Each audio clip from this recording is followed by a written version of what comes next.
नमस्ते बच्चों। DAV MOIL public school e learning class में आपका स्वागत है। मैं आपकी हिंदी विषय अध्यापिका अंजलि राघोरथे। प्यारे बच्चों, आज हम कक्षा पहली का पाठ एक अमन इसे भाषा अभ्यास में हल करने जा रहे हैं। तो आप जल्दी से अपनी भाषा अभ्यास पुस्तिका को खोलकर बैठ जाइए। आशा करती हूँ कि आज की जानकारी को आप एकाग्रता से श्रवण करेंगे और सभी प्रश्नों को समझ लेंगे। तो आइए बढ़ते हैं भाषा अभ्यास से पाठ एक अमन की ओर। बच्चों, आइए सबसे पहले मैं आपको प्रश्न समझा देती हूँ। आपको याद है ना कि भाषा माधुरी से जब हमने पाठ एक अमन पढ़ा था, तो इसमें बिना मात्रा वाले शब्दों को हमने समझ लिया था। अमन पाठ के अंतर्गत ऐसे ही कई बिना मात्रा वाले शब्द हैं जो आपको ध्यानपूर्वक पढ़ने हैं और प्रश्न में जो जो कहा गया है उसे समझदारी पूर्वक हल करना है। प्रश्न पहला देखिए, शब्दों को पढ़िए और उनके चित्रों से मिलाइए। आपके बाईं ओर कुछ चित्र दिए हुए हैं और दाईं ओर शब्द दिए हैं। चित्रों को शब्दों से या कहिए शब्दों को चित्रों से आपको मिलाना है।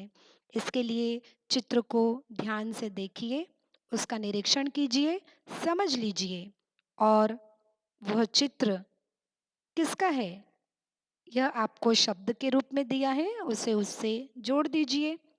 आइए हम इसे हल कर लेते हैं कुछ इस तरह से। सबसे पहले चित्र में एक लड़का है जो कसरत कर रहा है। देखिए, हमने इस चित्र को कसरत इस शब्द से मिला दिया। दूसरा, एक औरत है जिसके नाक में नथ है, तो हमने इस चित्र को नथ, सबसे आखिरी वाला शब्द देखिए, ठीक है, नथ से मिला दिया। अब तीसरे चित्र में है हल, जो खेती करने के काम में औजार आता है ना। तो हल को हमने देखिए आपके बिल्कुल दाईं ओर बीचों बीच लिखा हुआ है हल, इससे हमने जोड़ दिया। उसके बाद अगला चित्र है महल का। तो महल कहाँ लिखा है? सबसे ऊपर, म ह ल, हमने इसे महल से जोड़ दिया इस चित्र को। आखिरी चित्र है शहद। हालांकि ये बोतल अलग प्रकार की है, लेकिन देखिए देखिए उस पर शहद लिखा हुआ है, इसीलिए इसे पहचानना बहुत ही आसान हो गया। तो इस चित्र को हमने जोड़ दिया दूसरे नंबर के शब्द से, शहद से। आप मेरे साथ साथ भाषा अभ्यास हल कर रहे हैं ना? आपको भाषा अभ्यास लेकर बैठना है बच्चों। आइए अब अगले प्रश्न की ओर बढ़ते हैं। अगला प्रश्न भी बहुत आसान है। पिछली ई कक्षाओं में मैंने आपको इस तरह के कई चित्र बताए हैं, समझाकर भी दिए हैं और उनके नाम भी हमने लिखना सीख लिया है। प्रश्न दूसरा है, चित्र देखकर उसका पूरा नाम लिखिए। देखिए, चित्र को तो आप समझ गए हैं। पहला चित्र कौन सा है? बतख। दूसरा मटर। तीसरा सड़क। उसके बाद नयन और फिर कमल। उसके बाद अचकन। बस करना क्या है, अब हमने चित्रों को पढ़ के उसका नाम बताया हर चित्र का, हमें अब यहाँ पर लिखना भी है। अगले चित्र, यह है शरबत का, शरबत। उसके बाद शलगम। फिर उसके बाद है बर्तन। फिर नीचे देखिए पेड़ कौन सा है ये? बरगद। इसके बाद कलश और अंतिम चित्र है, अब सांप या नाग नहीं कहेंगे क्योंकि कितने अक्षर लिखने हैं हमें? 4। तो फिर ये है अजगर, है ना। आइए अब हम इसे लिख कर देखते हैं इस तरह से। बतख, मटर, सड़क, नयन, कमल, अचकन। शरबत शरबत, शलगम शलगम, बर्तन बरगद, कलश और अजगर। आइए आगे बढ़ते हैं। प्रश्न 3, चित्र देखकर वाक्य पूरा कीजिए। देखिए चित्र में लड़का क्या कर रहा है।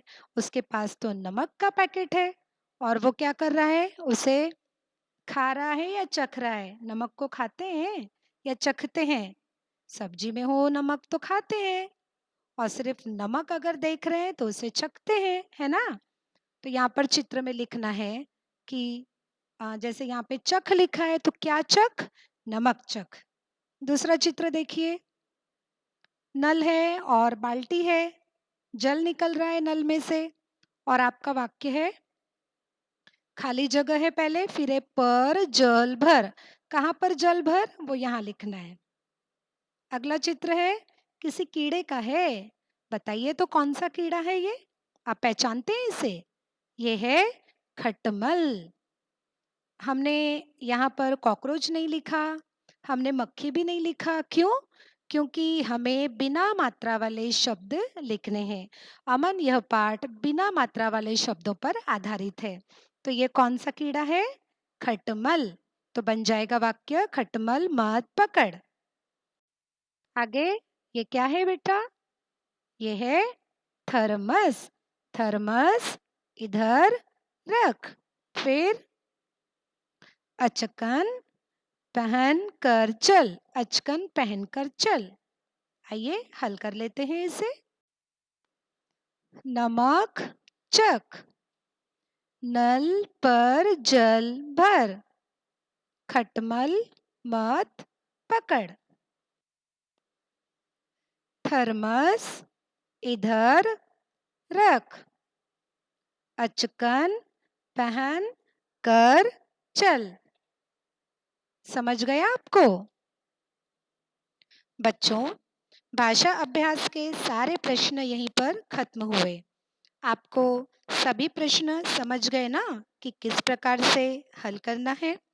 जब तक आप इसे इसे दोहराएंगे नहीं मेरे साथ साथ, और लिखते समय पढ़ पढ़ कर नहीं लिखेंगे, तब तक ये आपको नए शब्द या बिना मात्रा वाले शब्द नहीं समझ में आएंगे।